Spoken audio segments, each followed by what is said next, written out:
Okey, Assalamualaikum dan selamat sejahtera semua. Jadi, pada hari ini kita akan sambung pembelajaran kita dalam bab yang ke-8, Sejarah Tingkatan 3. Dan fokus kita pada hari ini adalah kepada subtajuk yang kedua, iaitu 8.2, di bawah tajuk Tindakan Raja Melayu dalam Menangani Cabaran Barat. Okey, tindakan Raja-Raja Melayu dalam menangani cabaran yang dilakukan oleh kuasa barat. Okey, itu fokus kita pada hari ini dalam bab yang ke-8. Okey. Jadi dalam subtajuk yang kedua ini, dia bermaksud ataupun membincangkan tentang sebelum jatuhnya negeri-negeri Melayu ke tangan kuasa-kuasa barat, iaitu utamanya negeri-negeri di sebelah utara, negeri Melayu Utara, Terengganu, Kedah, Pahang, Kedah, Kelantan dan juga Perlis. Mereka sebenarnya bukan membiarkan sahaja negeri mereka jatuh ke tangan British, jatuh ke tangan kuasa barat. Sebenarnya ada perjuangan, ada tindakan yang dilaksanakan oleh Raja Melayu untuk cuba mempertahankan negeri mereka daripada jatuh ke tangan British. So adalah jasa-jasa mereka dalam cuba untuk mempertahankan negeri mereka sebelum jatuhnya, sebelum kesemua negeri itu berada di bawah kuasa British akhirnya nanti. Okey, itu fokus kita pada hari ini. Kita nak tengok, kita nak lihat apa yang dilakukan oleh Raja-Raja Melayu dalam usaha untuk mempertahankan negeri-negeri mereka dalam menangani cabaran yang dibawa oleh kuasa barat. Faham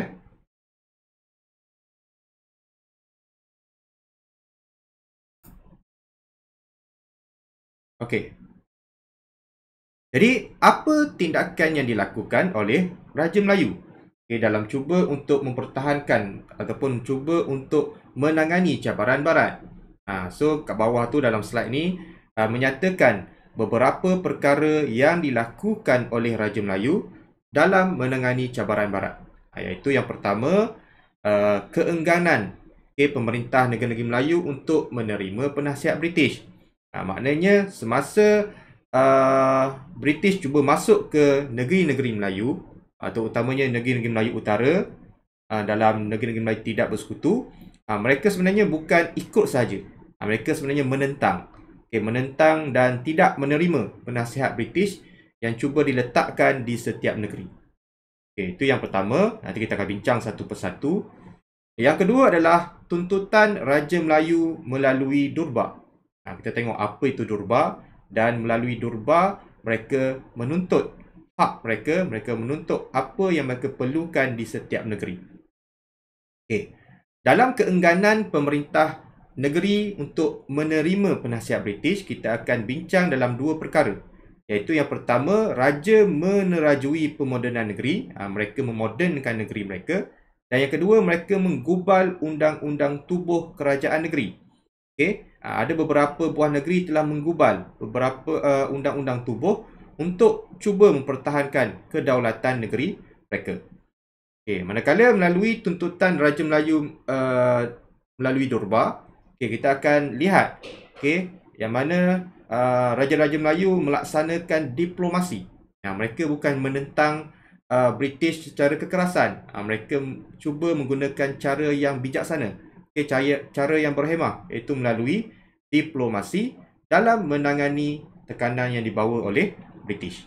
Itu perbincangan kita pada hari ini. Setakat ni ada soalan? Lag? Oh, lag Okey, jadi dalam subtajuk yang kedua ini, kita akan lihat apa tindakan-tindakan yang dilakukan oleh Raja-Raja Melayu untuk menangani cabaran barat.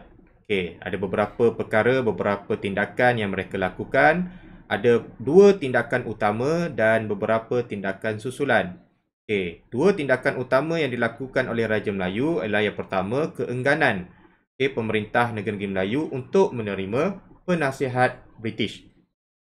Okay, mereka tidak bersetuju untuk menerima penasihat British sebagai protes untuk membantah apa yang dilakukan oleh British bersama-sama dengan Siam dalam cuba untuk mendapatkan ataupun untuk memasuki setiap negeri-negeri Melayu Utara. Dan apa yang mereka lakukan dalam mereka menolak penasihat British adalah, yang pertama, mereka sendiri memodernkan negeri, dan yang kedua, mereka menggubal undang-undang tubuh kerajaan negeri bagi menjaga kedaulatan negeri. So ada beberapa perkara lah, beberapa negeri yang telah menubuhkan, menggubal undang-undang tubuh kerajaan negeri. Menggubal ni membina ataupun membuat mereka cipta, menggubal, membuat undang-undang tubuh untuk mempertahankan kedaulatan negeri. Yang kedua, mereka juga telah menuntut beberapa perkara melalui Durba. Durba yang kita akan bincangkan nanti.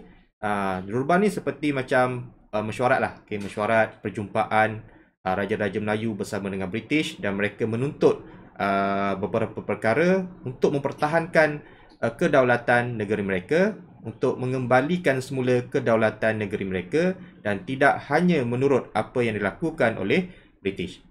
Dan melalui Durban ni menunjukkan yang bahawa Raja-Raja Melayu ni bukan menentang secara kekerasan. Mereka menggunakan diplomasi dalam menangani tekanan yang dibawa oleh pihak British. So itu fokus perbincangan kita pada hari ini. Ada soalan tak?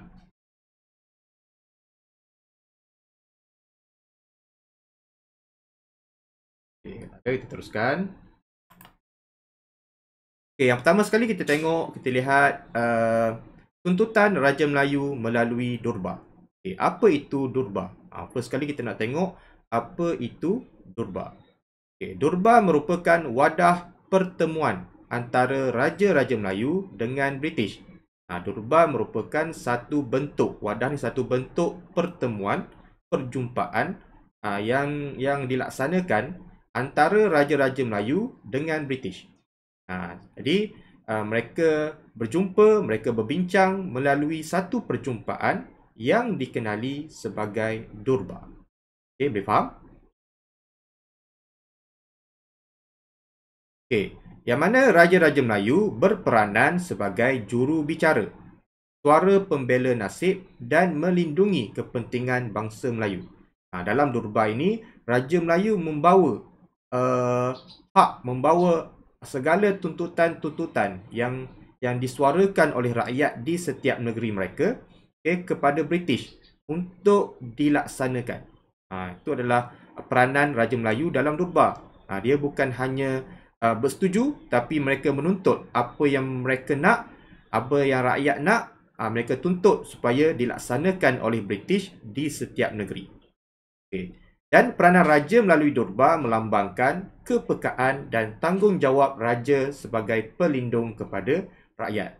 So ini menunjukkan bahawa raja bukan hanya sebagai boneka, tapi sebagai pelindung, sebagai pembela kepada rakyat di setiap negeri. Jadi Durba ni sebenarnya ada beberapa kali diadakan, iaitu bermula pada tahun 1903 dan akhir sekali dilaksanakan pada tahun 1939. Dan Durba ni sebenarnya asas kepada mesyuarat Raja-Raja Melayu yang dilaksanakan terus-menerus sehinggalah ke hari ini. Durba merupakan satu permulaan untuk Raja-Raja Melayu berjumpa dan berbincang apa yang mereka nak sebelum kemerdekaan, sehinggalah selepas kemerdekaan, dan kekal sehingga ke hari ini. Tapi hari ini dia tak panggil sebagai Durba lah, dipanggil sebagai Persidangan Raja-Raja Melayu. Jadi ada 4 Durba yang dilaksanakan pada ketika itu, iaitu Durba yang pertama diadakan di Kuala Lumpur pada tahun 1903. Durba yang kedua diadakan di Pekan Pahang pada tahun 1932. Durba yang ketiga diadakan di Klang, Selangor pada tahun 1937. Dan Durba yang keempat diadakan di Seri Menanti, Negeri Sembilan pada tahun 1939. Okey, ada soalan setakat ni tentang Durbar? Okey, kalau tak ada kita teruskan. Okey, so kita lihat satu persatu apa yang dibincangkan, apa tuntutan-tuntutan Raja Melayu dalam setiap Durbar.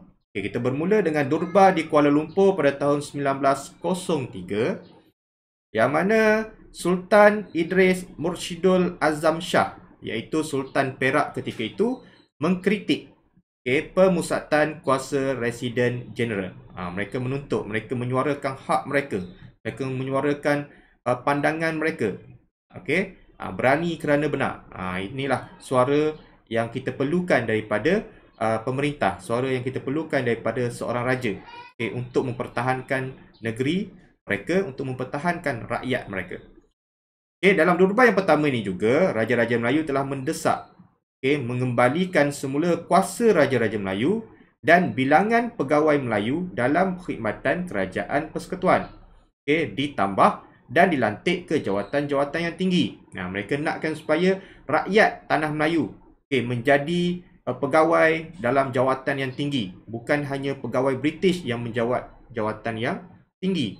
Itu tuntutan yang dibuat oleh Raja Melayu dalam Durbar yang pertama di Kuala Lumpur.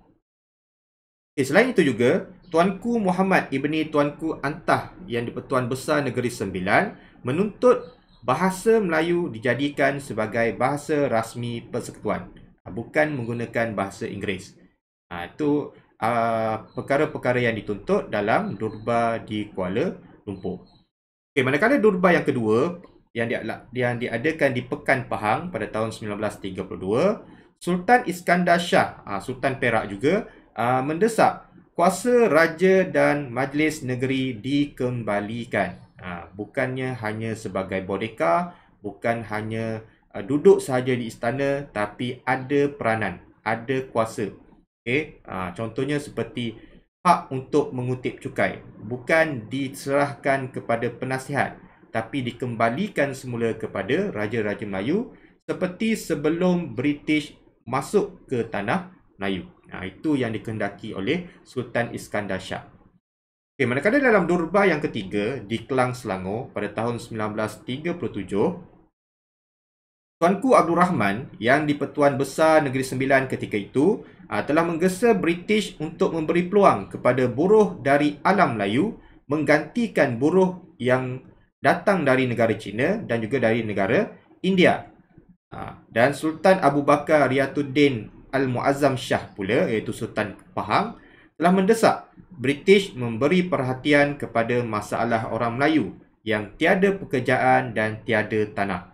Bukan membiarkan sahaja rakyat, bukan membiarkan sahaja orang-orang Melayu yang di tanah Melayu dan hanya tumpukan kepada kepentingan ekonomi mereka sahaja. Berikan perhatian. Itu tuntutan yang dibawa oleh Raja-Raja Melayu. Manakala Durbar yang keempat pula, pada tahun 1939 yang telah diadakan di Seri Menanti Negeri Sembilan, Sultan Hishamuddin Alam Shah, iaitu Sultan Selangor ketika itu, telah mencadangkan penubuhan Girls College untuk meningkatkan pendidikan untuk kaum wanita. So itu perkara-perkara yang dituntut.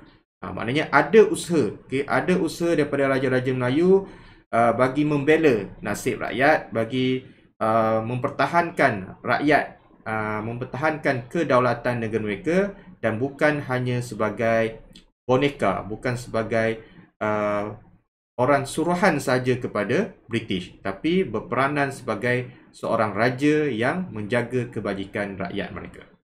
Ada soalan? Buruh dari alam Melayu menggantikan buruh dari China dan India. Maksudnya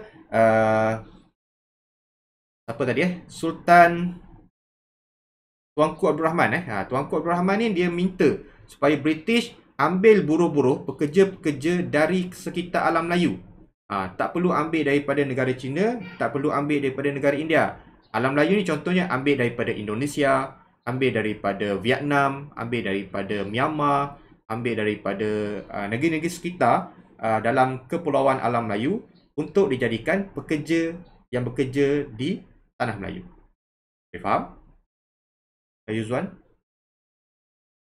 Layuzhen. Okey, Layuzhen. Okey.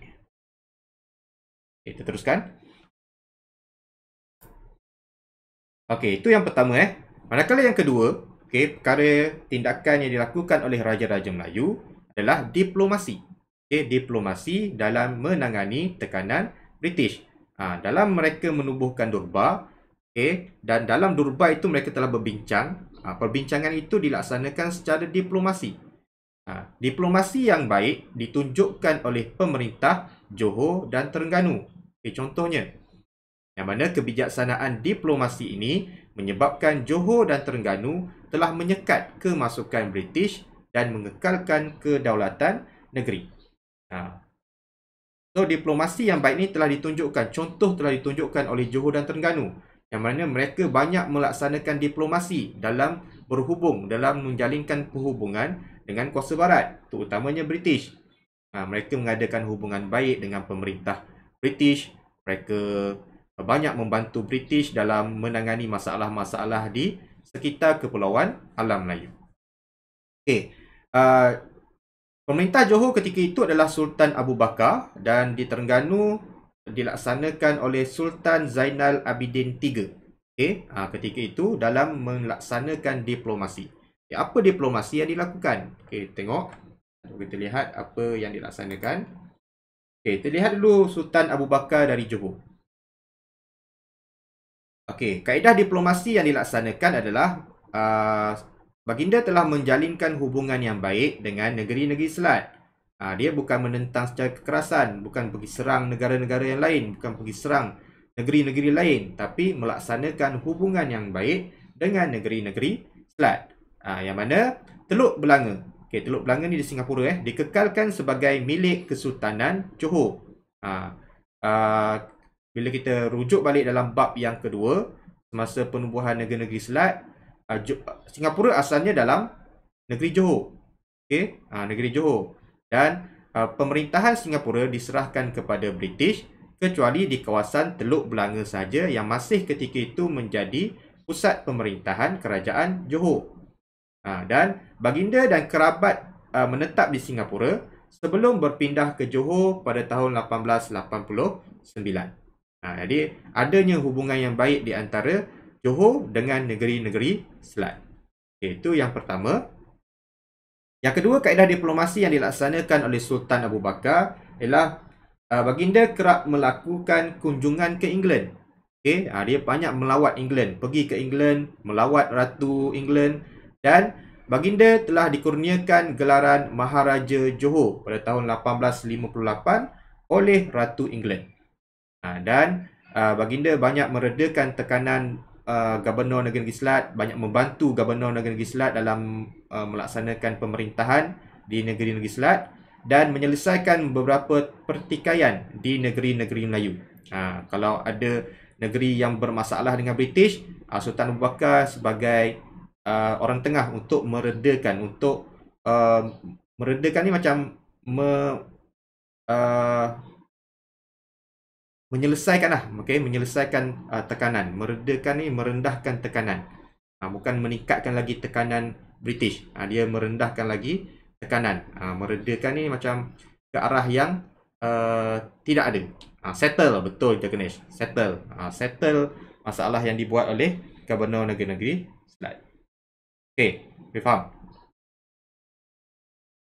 Dan yang ketiga adalah menubuhkan lembaga penasihat Johor di England. Kalau biasanya British datang, British yang tetapkan, ni penasihat British di Terengganu, ni penasihat. Tapi sebelum jatuhnya negeri Johor ke tangan British, pada era pemerintahan Sultan Abu Bakar, baginda yang menetapkan siapa pegawai British yang boleh menjadi lembaga penasihat di England. Yang mana ahli dilantik oleh Sultan sendiri dalam kalangan pegawai British yang berpengaruh untuk menasihati baginda dalam hal ehwal pentadbiran. Terbalik pula. Tu hebatnya Sultan Abu Bakar. So, semasa pemerintahan Sultan Abu Bakar lah, British susah untuk masuk ke negeri Johor. Dan baginda juga dibantu oleh pembesar-pembesar yang hebat. Pembesar-pembesar yang yang sangat bijak. Nanti kita akan lihat siapa pembesar-pembesar tersebut yang membantu Sultan Abu Bakar untuk mempertahankan kedaulatan negeri Johor. Okey, ada soalan berkaitan dengan negeri Johor?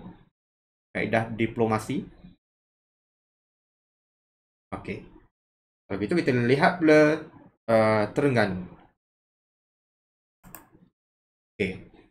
Di Terengganu, kaedah diplomasi dilaksanakan oleh Sultan Zainal Abidin III. Okey. Itu gambar dia.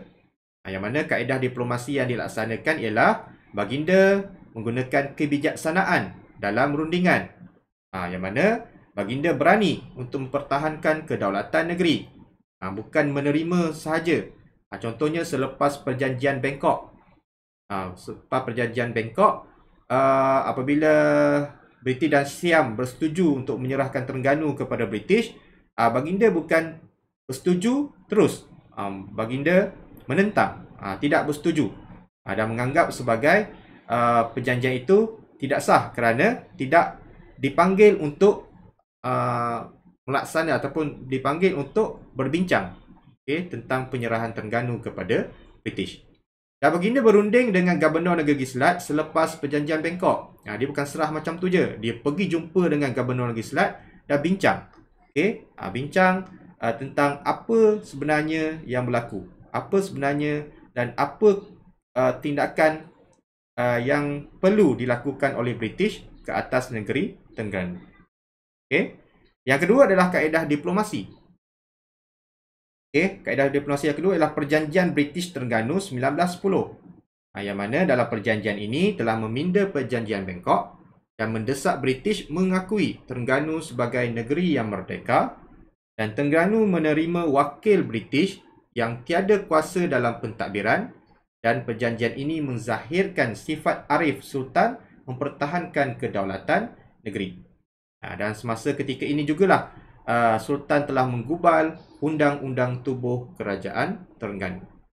Itu adalah kaedah diplomasi yang dilaksanakan oleh Sultan Zainal Abidin III di Terengganu. Ada soalan setakat ni?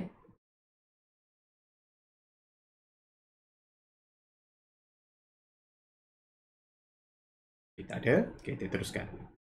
Menzahirkan sifat arif. Menzahirkan, menunjukkan yang Sultan ini memang ada ilmu dalam bab undang-undang untuk mempertahankan kedaulatan negeri. Bukan Sultan yang boleh diperkecilkan, yang boleh diperbodohkan oleh British. Yang mana menunjukkan yang Sultan ini seorang yang bijak. Itu maksud dia. Okey. Kita teruskan. Okey, seterusnya tindakan Raja-Raja Melayu yang seterusnya ialah keengganan pemerintah negeri-negeri Melayu untuk menerima penasihat British. Ini bertujuan untuk mempertahankan hak dan identiti negeri dan kedudukan politik raja dan pembesar di setiap negeri. Apabila selesainya perjanjian Bangkok antara British dan Siam, British telah menempatkan seorang penasihat di setiap negeri. Contohnya Perlis, penasihat yang ditempatkan adalah Meadow Frost. Di Kedah, W.G. Maxwell, George Maxwell. Di Kelantan adalah J.S. Mason. Dan di Terengganu adalah J.L. Humphreys. Itu adalah nama-nama penasihat British yang telah ditempatkan di setiap negeri. Dan penempatan penasihat British ni ditolak. Ditolak oleh setiap pemerintah negeri-negeri tersebut.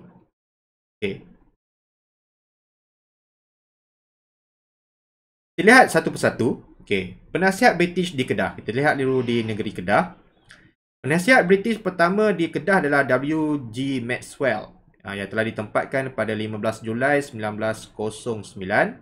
Yang mana kehadiran W.G. Maxwell ni telah menimbulkan pergeseran antara Majlis Mesyuarat Negeri yang diterajui oleh Tunku Mahmud. Tunku Mahmud ni sebagai Perdana Menteri lah. Perdana Menteri di negeri Kedah pada ketika itu.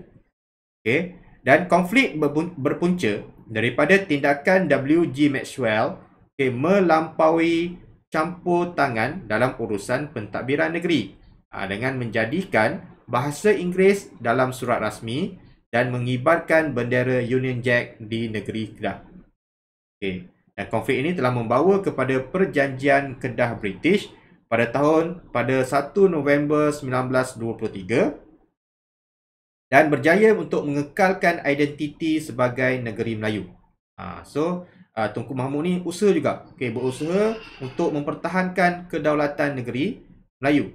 Dan apa yang berjaya dilaksanakan adalah yang pertama, menggunakan bahasa Melayu dalam pentadbiran dan perundangan. Dia fight, akhirnya berjaya untuk kekalkan bahasa Melayu dalam pentadbiran dan juga dalam perundangan di negeri Kedah. Yang kedua, menggunakan kalender hijrah. Kalender hijrah ni maksudnya kalender bulan Islam. Kita ada Januari, Februari, iaitu adalah bulan Masihi. Bulan yang dilaksanakan oleh Barat. Tapi di Kedah dia nak kekalkan kalender yang menggunakan kalender Islam. Ada bulan Zulhijjah, bulan Ramadan, bulan Syawal. Dan cuti umum pada hari Jumaat dikekalkan, dan keutamaan untuk melantik pegawai Melayu dalam pentadbiran di negeri Kedah. Maksudnya Tunku Mahmud ni usaha juga untuk tidak mengikut kehendak W.G. Maxwell ni sepenuhnya. Dia ada hak-hak yang perlu dipertahankan di negeri Kedah, dan beliau berjaya untuk mengekalkan beberapa perkara sebagai identiti kepada bangsa Melayu di negeri Kedah. Ada soalan kaitan dengan negeri Kedah? Seterusnya kita lihat pula di negeri Perlis. Penasihat British pertama di Perlis adalah Theodore Frost. Naungan Siam dipindahkan kepada British, namun British dan Perlis tidak terikat dengan sebarang perjanjian rasmi. Maksudnya sekarang ni perjanjian dibuat antara Siam dengan British melalui perjanjian Bangkok. Tapi tak ada satu perjanjian pun yang dibuat direct antara British dengan Perlis. Itu yang pertama. Seterusnya, perjanjian Perlis-British telah dilaksanakan pada 28 April 1930 yang menjadikan Perlis sebagai negeri terakhir menerima naungan British. Walaupun selepas perjanjian Bangkok berjaya dilaksanakan, tapi sebenarnya Perlis bukan terus menerima. Dia menentang, sehingga termeterainya perjanjian Perlis-British pada 28 April 1930 yang mana menjadikan Perlis negeri terakhir untuk menerima naungan British. Dan kesannya, penasihat British dapat meningkatkan pentadbiran melalui Majlis Mesyuarat Negeri Perlis. Selepas perjanjian Perlis-British, barulah penasihat British ni dapat meningkatkan pentadbiran dalam Majlis Mesyuarat Negeri Perlis. Itu ni di negeri Perlis. Ada soalan tentang negeri Perlis? Perlu juga teruskan? Kalau tak ada, kita teruskan. Kita lihat pula di Terengganu. Di Terengganu, Sultan Zainal Abidin III enggan menerima penasihat British. Dan baginda hanya menerima wakil British sahaja yang tiada kuasa dalam pentadbiran. Masa era pemerintahan Sultan Zainal Abidin III, memang penasihat British yang dihantar oleh British tak boleh masuk. Kerana Sultan tak menerima. Sultan menerima setelah Sultan Zainal Abidin berjumpa dengan Gubernur Negeri Selat.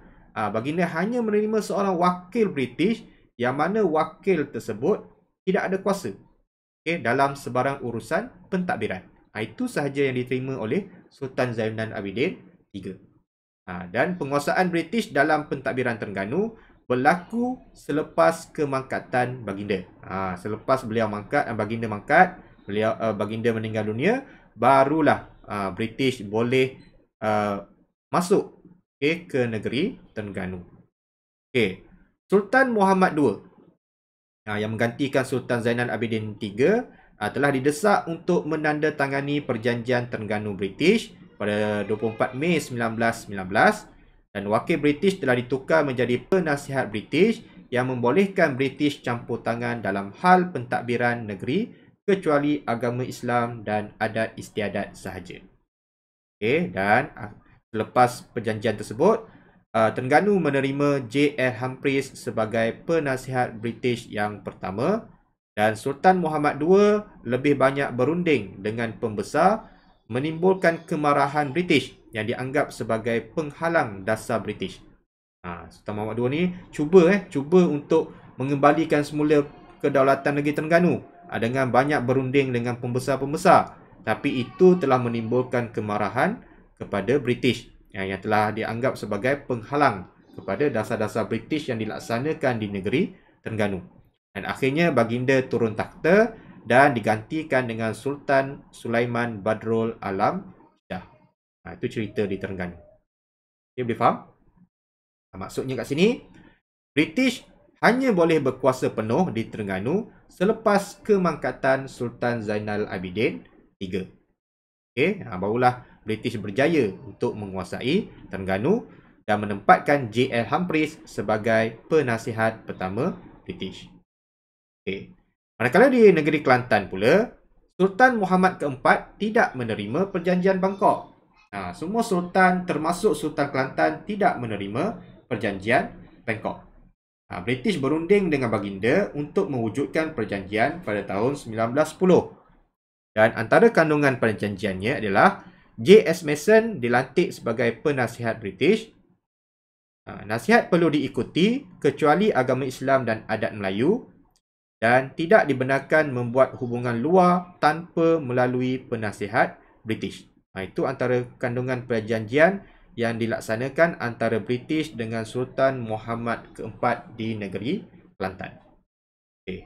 Itu cara untuk British menempatkan penasihat-penasihat mereka, yang mana pada asalnya semua negeri enggan menerima penasihat British. Okay. Ada soalan setakat ni?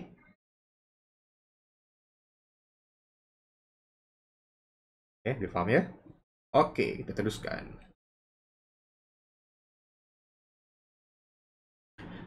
Okey, seterusnya dah menggubal undang-undang tubuh. Okey, menggubal undang-undang tubuh. Antara tindakan lain yang dilaksanakan oleh Raja-Raja Melayu dalam menangani cabaran barat adalah menggubal undang-undang tubuh. Ada beberapa negeri yang membuat undang-undang sendiri untuk mempertahankan negeri mereka daripada jatuh ke tangan kuasa barat. Yang mana memperkenalkan undang-undang tubuh Kerajaan Johor dan undang-undang bagi diri Kerajaan Terengganu. Ada dua negeri yang menubuhkan menggubal undang-undang tubuh sendiri, iaitu Kerajaan Johor dan Kerajaan Terengganu. So tolong ingat, tolong fokus.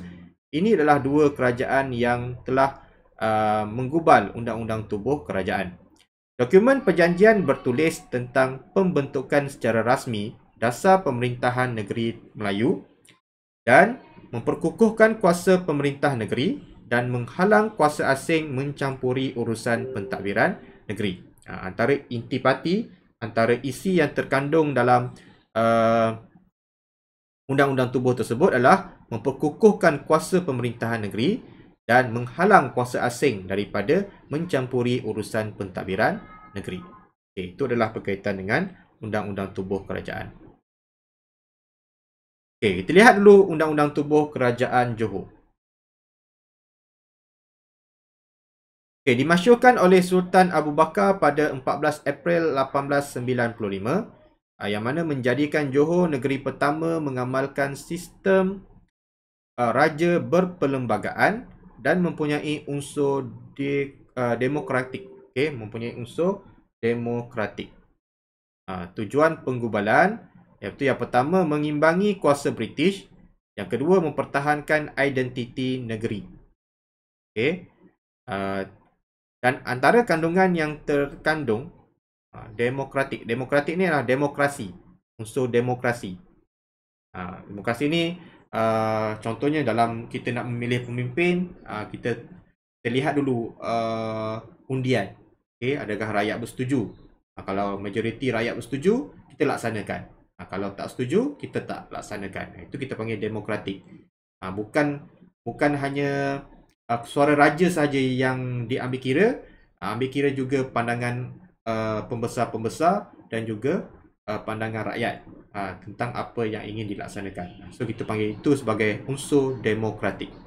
Kalau hanya raja yang memberi pandangan, kuasa raja, suara raja sahaja yang didengari, itu kita panggil sebagai autokratik. Okay? Autokratik ni raja yang membuat keputusan tanpa mengambil kira pandangan orang lain. Itu autokratik. Bila demokratik, raja akan menilai berdasarkan pandangan daripada orang lain. Faham? Okey. Jadi antara kandungan yang terkandung dalam Undang-Undang Tubuh Kerajaan Johor ialah Sultan, Menteri dan Jemaah Pangkuan Kerajaan tidak boleh menyerahkan negeri kepada kuasa asing. Yang kedua, Ahli Majlis Mesyuarat Kerajaan mestilah terdiri daripada rakyat Johor. Yang ketiga, Jemaah Menteri mestilah bangsa Melayu, rakyat Johor dan beragama Islam. Tak boleh dilantik daripada kalangan orang-orang Barat. Islam sebagai agama rasmi dan raja dan kerajaan mengekalkan hubungan baik dengan British. Dia boleh berkawan dengan British. Tapi orang British tak boleh dilantik sebagai ahli Majlis Mesyuarat Kerajaan Johor. Itu untuk mempertahankan kedaulatan negeri Johor. Dan antara kepentingan Undang-Undang Tubuh Kerajaan Johor ialah membentuk kerajaan yang berteraskan demokrasi bagi menggantikan pemerintahan bercorak mutlak dan memberi kesan kepada rancangan British untuk menguasai Johor. So, dia dapat melambatkan usaha British untuk menguasai negeri Johor.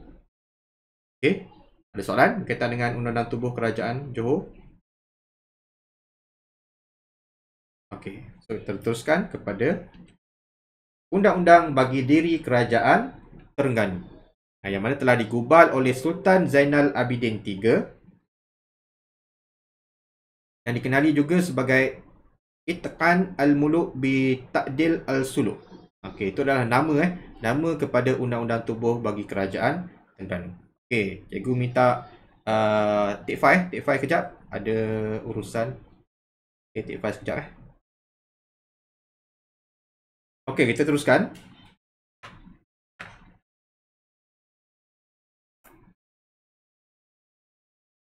Okey, dalam Undang-Undang Tubuh untuk Kerajaan Terengganu, tujuan dia adalah untuk memantapkan pentadbiran, memelihara kedaulatan negeri, dan kandungannya adalah Kerajaan Terengganu merupakan kerajaan Melayu Islam.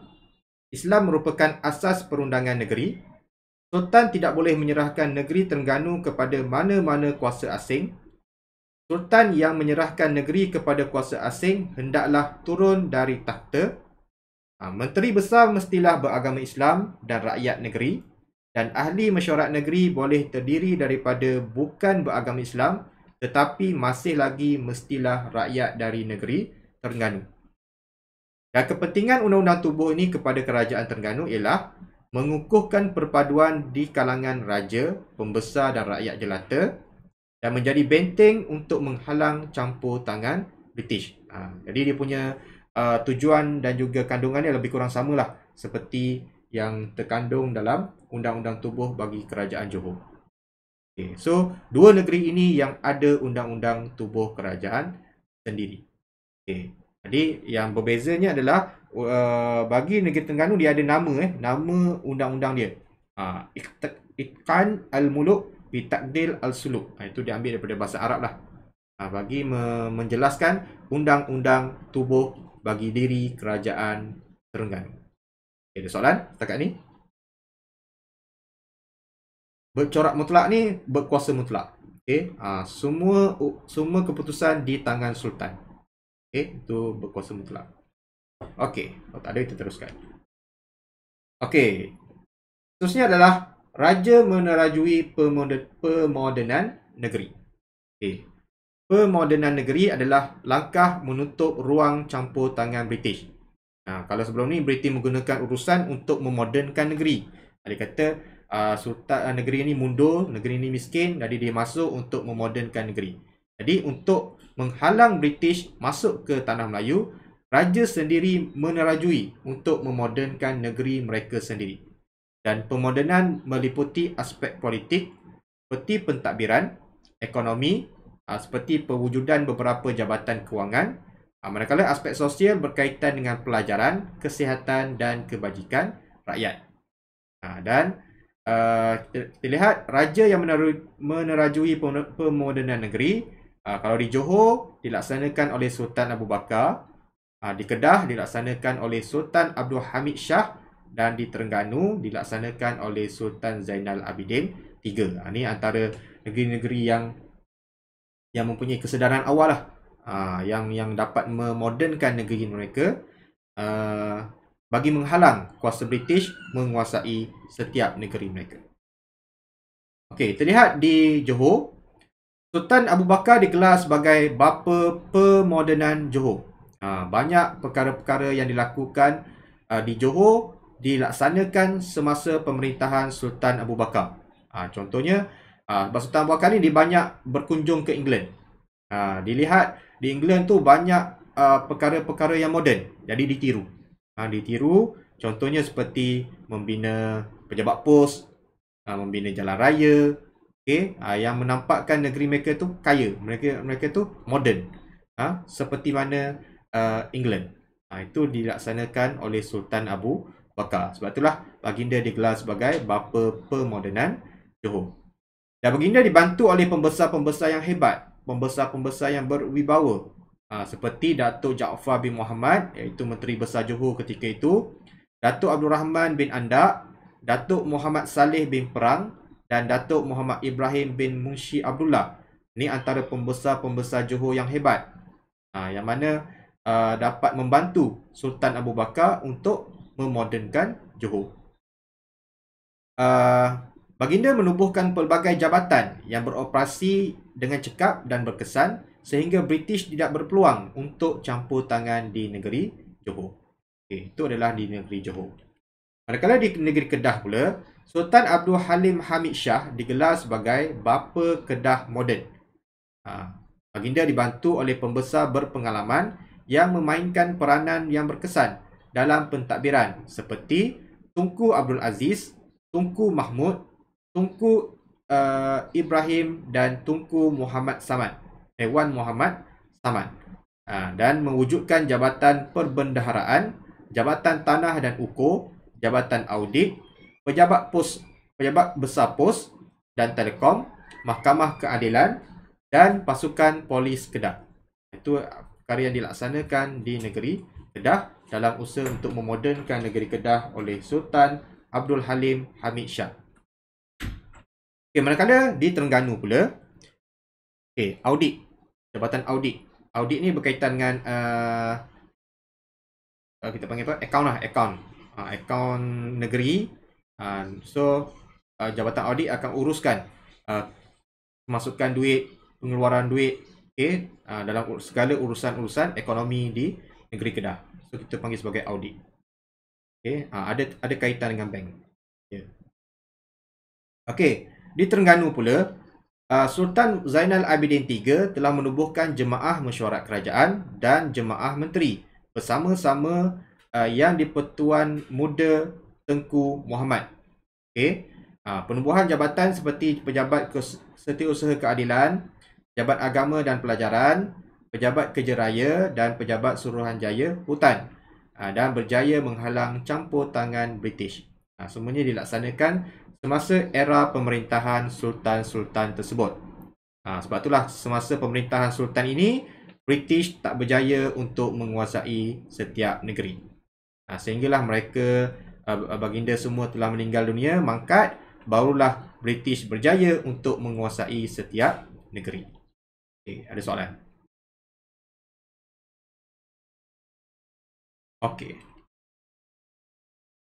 So, kita pergi pada latihan. Kita dah habis untuk subtajuk yang kedua. Jadi kita lihat, kita nak cek sama ada kita dah faham ke belum melalui latihan. Rujuk kepada soalan pertama dan soalan kedua. Apakah tuntutan Yang Tuan Besar Negeri Sembilan, Tunku Muhammad dalam persidangan Durbar di Kuala Lumpur pada tahun 1903? Apa yang dituntut oleh Yang di-Pertuan Besar Negeri Sembilan, iaitu Tunku Muhammad dalam persidangan Durbar yang pertama? Yang kedua, mengapakah Sultan Kelantan tidak bersetuju dengan pelantikan J.S. Mason sebagai penasihat British? Boleh respon jawapan? Yang pertama dan yang kedua.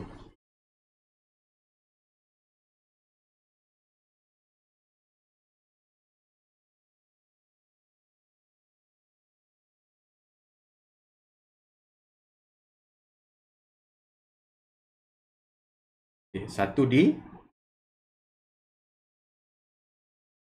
Okay, soalan yang kedua, ada respon? Siapa nak cuba?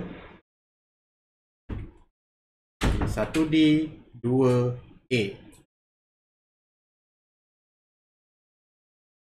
Okay, terlihat apa jawapan yang sebenar? Okay, untuk soalan nombor 1, jawapannya adalah D. Okay, betul. Okay. Untuk nombor 2, jawapannya adalah A. Okay, jadi jawapan yang diberikan oleh awak semua betul.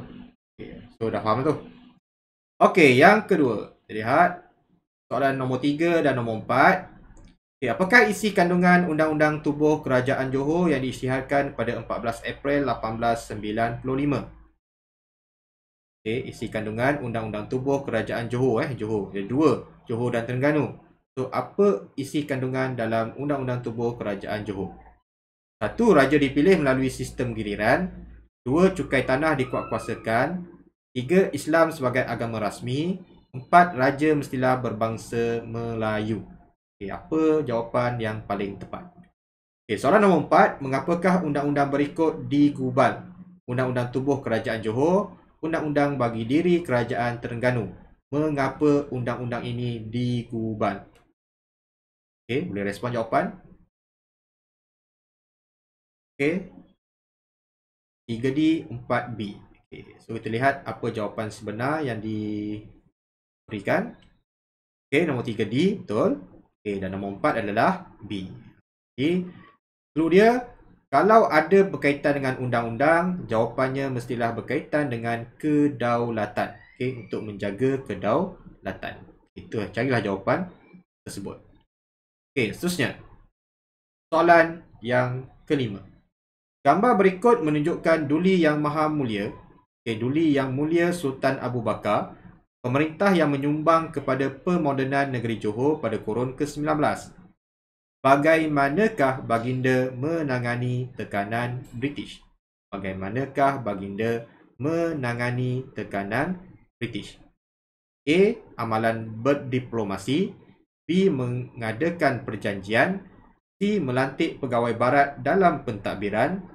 D. Memperkenalkan perlembagaan negeri. Apa jawapan yang paling tepat? Okay, kebanyakannya memberikan jawapan A. So, kita lihat apa jawapan yang sebenar. Okay, betul. Okay, jawapannya adalah A. Okay, soalan struktur. Okay, yang ni nanti screenshot Screenshot dan salin dalam testpad ataupun buku. Okay, apakah tuntutan Raja-Raja Melayu dalam persidangan Durba berikut? Durba di Pekan dan Durba di Seri Menanti.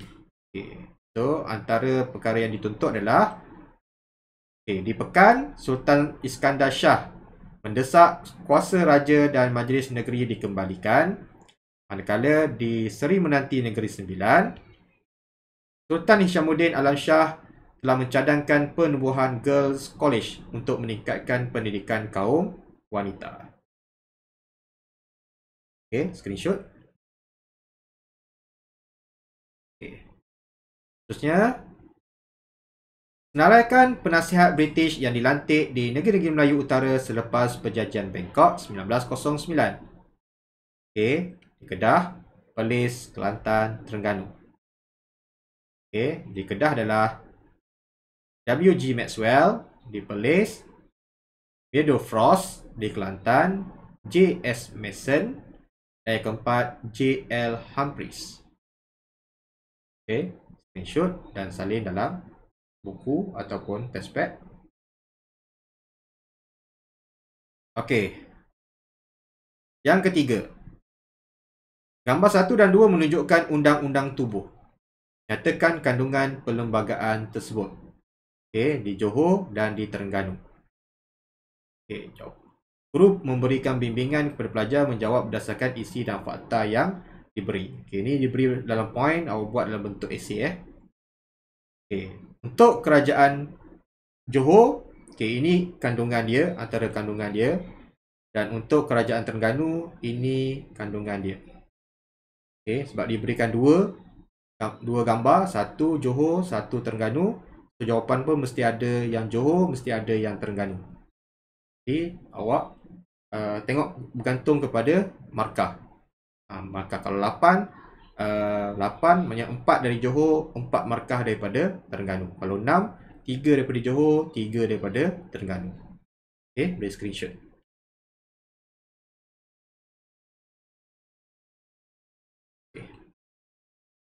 B. Apakah sumbangan undang-undang tubuh tersebut kepada kedua-dua kerajaan? Apa sumbangan dia? Apa kepentingan dia? Okey. So, antara jawapannya. Okey, seperti berikut.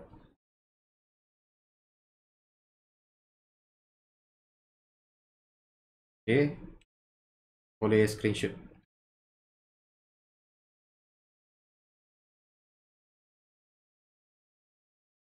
Okey. So, tamat sudah untuk subtajuk yang kedua di bawah tajuk Tindakan Raja-Raja Melayu dalam Menangani Cabaran Barat. Kita dah bincanglah apa yang dilaksanakan oleh Raja-Raja Melayu dalam cuba untuk mempertahankan negeri mereka daripada jatuh ke tangan kuasa Barat. Okay, so dalam kelas yang seterusnya kita akan lihat 8.3 usaha pembesar Melayu dalam pemodenan negeri. Usaha yang dilaksanakan oleh pembesar-pembesar Melayu dalam urusan pemodenan negeri. Okay, kita akan bincang dalam kelas yang seterusnya. So itu saja pada hari ini. Apa latihan untuk bab yang ke-8 boleh buat dalam modul modul orang ni. Okay, untuk soalan objektif dan soalan subjektif. Okay, itu saja. Okay, terima kasih. Bye bye.